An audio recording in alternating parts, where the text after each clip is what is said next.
And today we're going to start with the false prophet. Now, I want to say that unlike the others, I don't really have a clear explanation for what this is.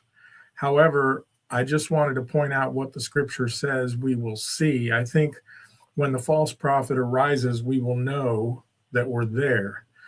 Unfortunately, it would also be a deceiving time.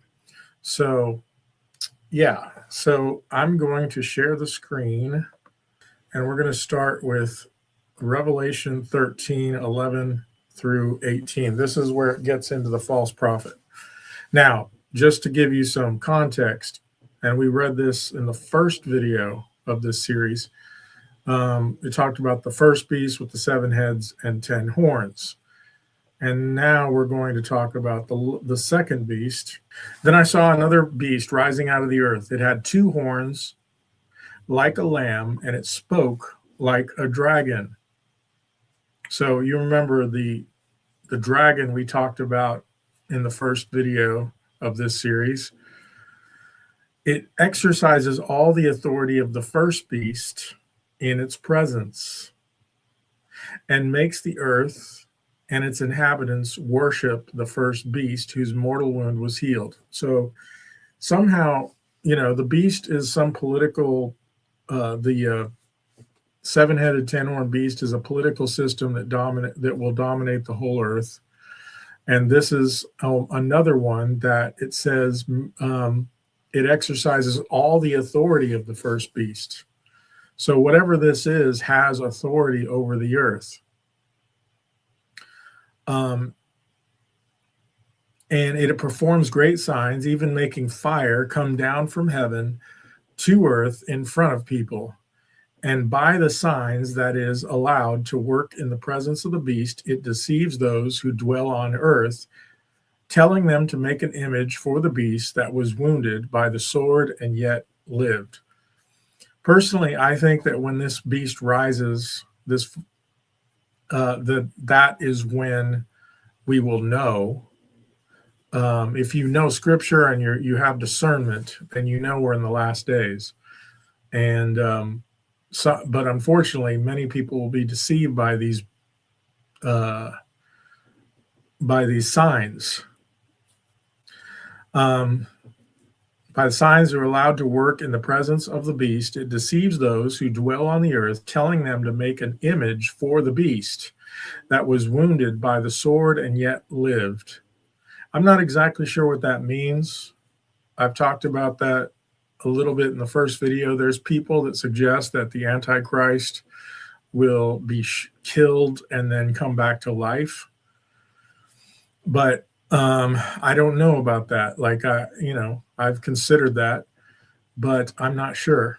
So whatever that means, it could be a nation or a kingdom that was destroyed and comes back. Because it was one, if you remember, the 7 heads, 10 horns, the 7 heads. In fact, it says this earlier. I just want to go over this again because it's right here in the beginning of the chapter. It might be it's probably explained in a different chapter, so I won't do that now. But if you remember, there's 7 heads, there's 7 kings, 5 have fallen, 1 is, and 1 comes for a short time. The theory that I sort of lean to right now, but I'm not sure, is that the 5 that had fallen when John wrote Revelation were Egypt, Assyria, Babylon, Media, Persia, and Greece. That is, that the 5 kingdoms that had conquered Israel or the Promised Land. The one that is, when he wrote it, was Rome.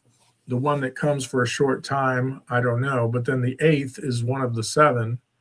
So the 8th is, and it says one of the heads had what looked as though it was mortally wounded, right?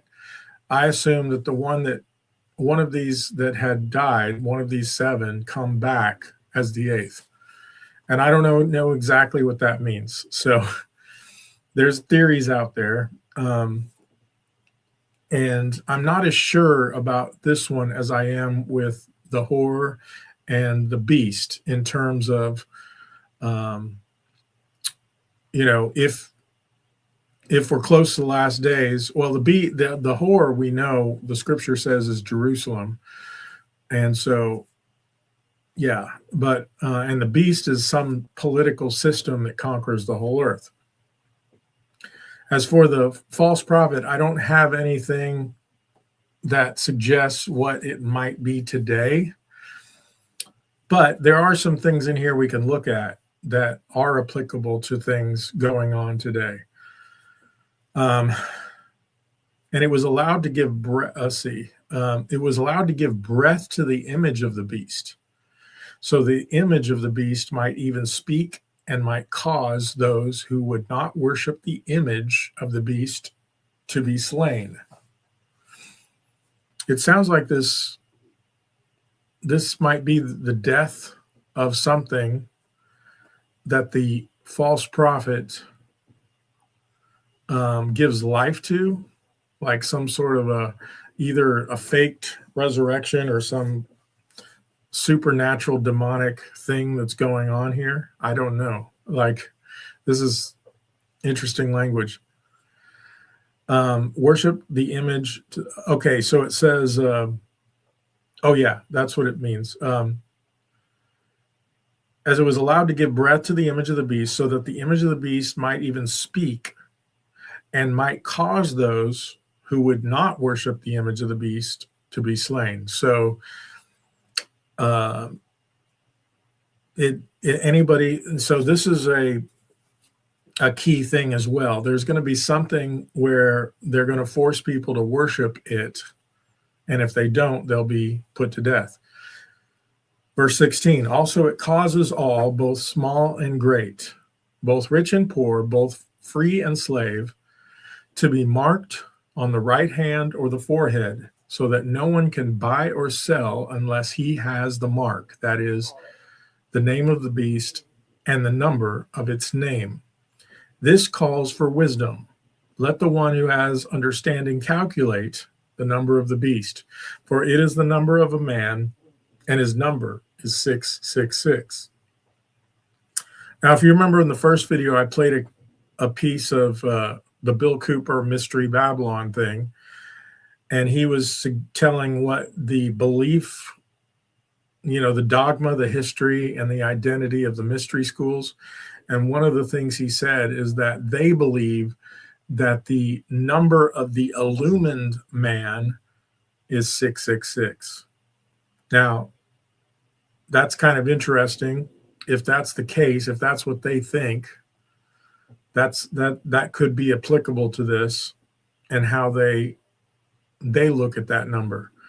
I don't think it'll be that specific number, those three numbers blatantly, because I think it'll be something more deceptive than that, because most people know that 666 is bad.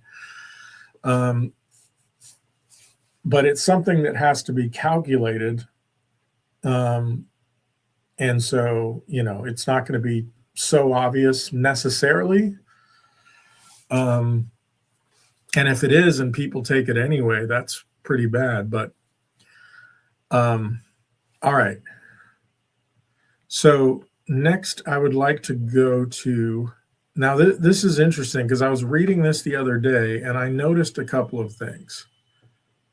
And I'd never really thought of it before. There's a couple of things to note. One thing that relates to this first beast.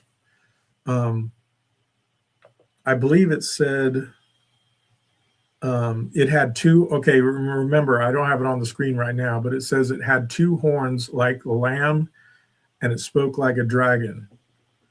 So that's something to keep in mind here. There's some beast with two horns. So we're going to look at Daniel chapter 8 now. It says, in the third year of the reign of King Belshazzar, a vision appeared to me. This is Daniel, to me, Daniel. After that which appeared to me at the first, and I saw the vision, and when I saw, I was in Susa, the citadel, which is in the province of Elam. And I saw in the vision, and I saw at the Ulai Canal, I raised my eyes and saw, and behold, a ram. Now remember, it was a lamb that spoke like a dragon in this vision. But listen to this. A ram standing on the bank of the canal. It had two horns. That's another similarity. Now, I never really put these two together, and maybe they're not supposed to be together. But it was something that I wanted to show the similarities here. And both horns were high, but one was higher than the other, and the higher one came up last. I saw the ram charging westward and northward and southward. No beast could stand before him, and there was no one who could rescue from his power. He did as he pleased and became great. As I was considering, behold, a male goat came from the west across the face of the whole earth without touching the ground, and the goat had a conspicuous horn between his eyes. He came to the ram with the two horns, which I had seen standing on the bank of the canal, and he ran at him in his powerful wrath. I saw him come close to the ram, and he was enraged against him and struck the ram and broke his two horns. And the ram had no power to stand before him, but he cast him down to the ground and trampled on him. And there was no one who could rescue the ram from his power. Then the goat became exceedingly great, but when he was strong, the great horn was broken. And instead of it, there came up four conspicuous horns toward the four winds of heaven. Out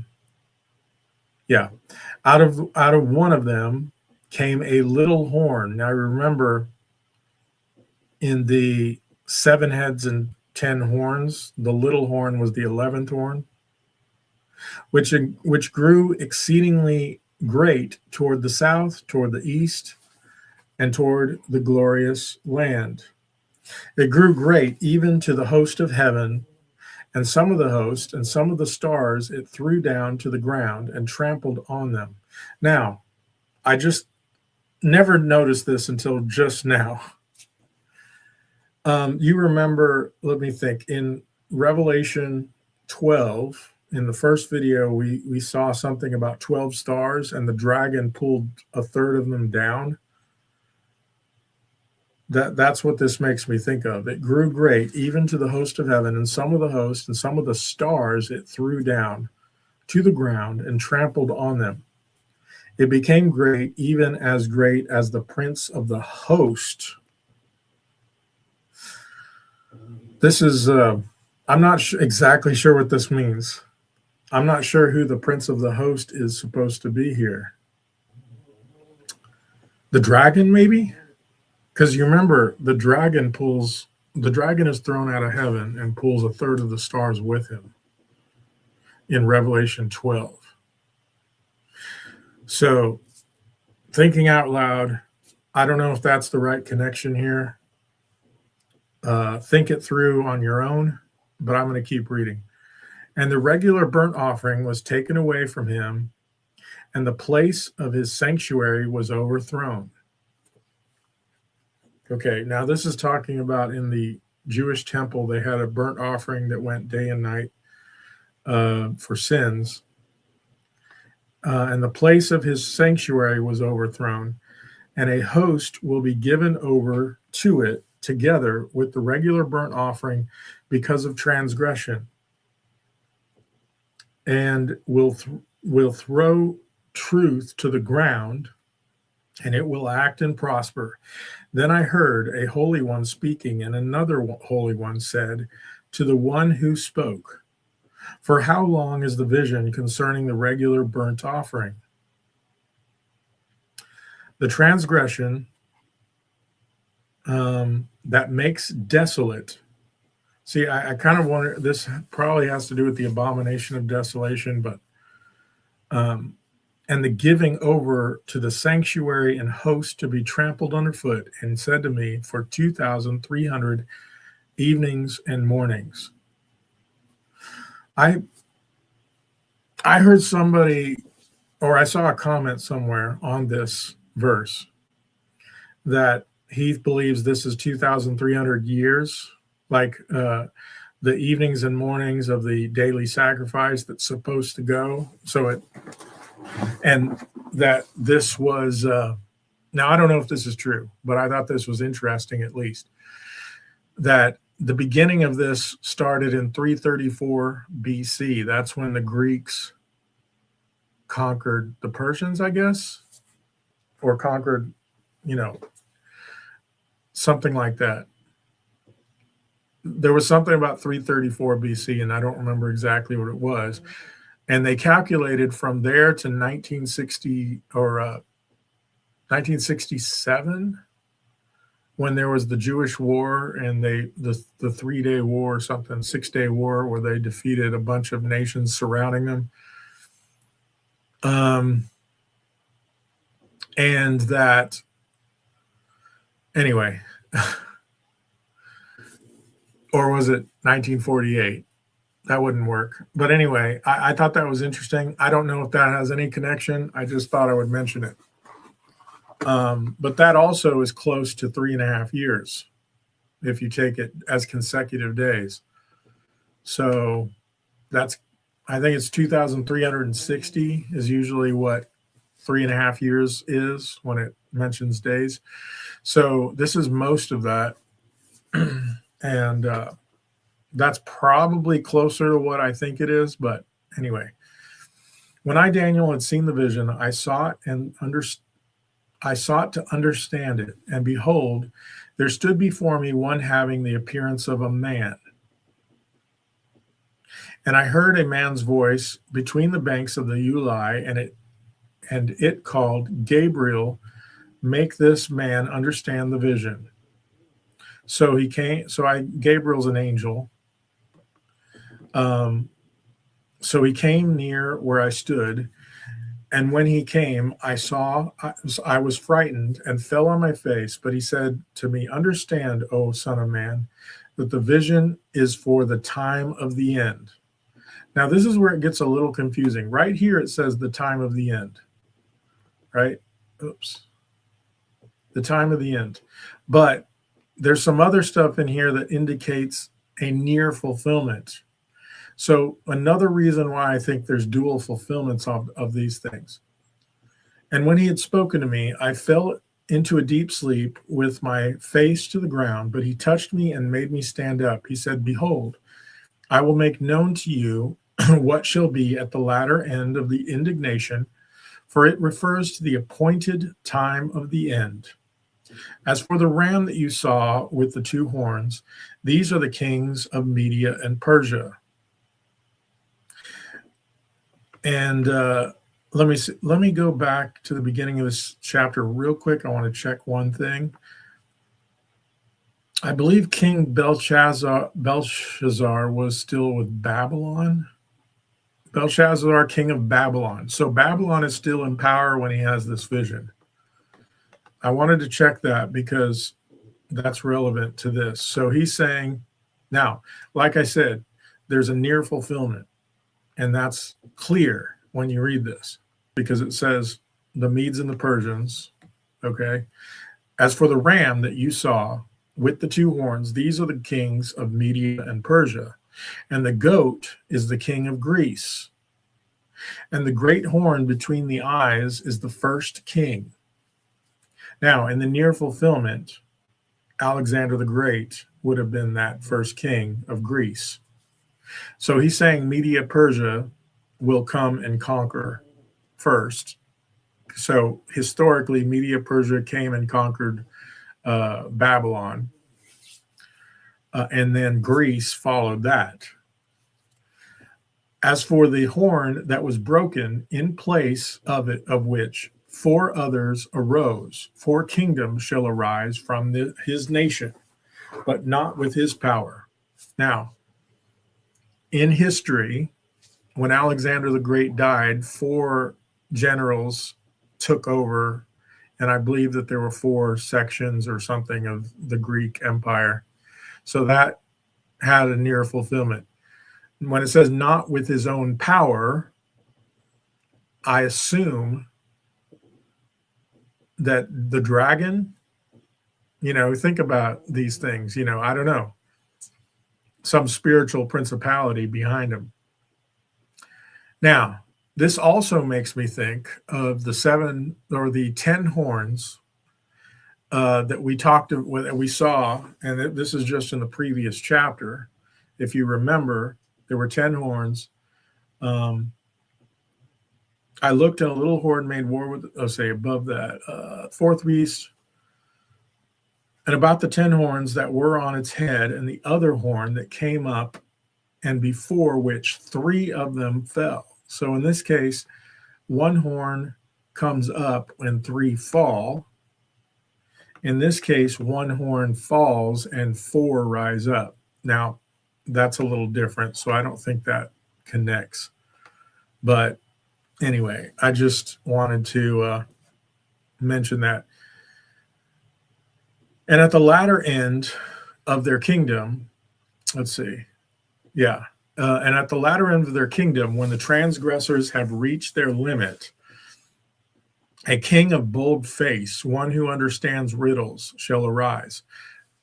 Now, just think about this. Remember in the first video, we talked about the Illuminati and that they believe they have secret knowledge. Even Kabbalah is like a secret knowledge, a Gnostic. Gnostic means gnosis or knowledge. And it's a secret knowledge. It's occult knowledge, which I believe really is just witchcraft. That's the secret knowledge. There's power in the witchcraft through demons. And I think that's legitimately what Gnosticism leads to, is this thing. Now, is that what this is talking about? A king of bold face who understands riddles shall arise. His power shall be great, but not by his own power. And he shall cause fearful destruction. So there's something underneath this person. I believe the dragon. That's just my assumption here. Now, I'm giving some explanation, but it's not clearly stated. So just be aware of that. I'm just thinking out loud based on other things we've read. His power shall be great, but not by his own power, and he shall cause fearful destruction, and shall succeed in what he does, and destroy mighty men and the people who are the saints. By his cunning he shall make deceit prosper under his hand. So a very deceptive person, and will prosper under the deception. And in his own mind, and he shall become great. Without warning, he shall destroy many. And he shall even rise up against the prince of princes, and he shall be broken. But by no human hand. The vision of the evenings and the mornings that has been told is true, but sealed up the vision, for it refers to many days from now. Now, I wanted to think about something here, because I did a short video recently. It was like the day before, or when Trump announced that he was going to destroy a whole civilization, which he didn't do, thankfully. But I immediately, this had nothing to do with that, actually.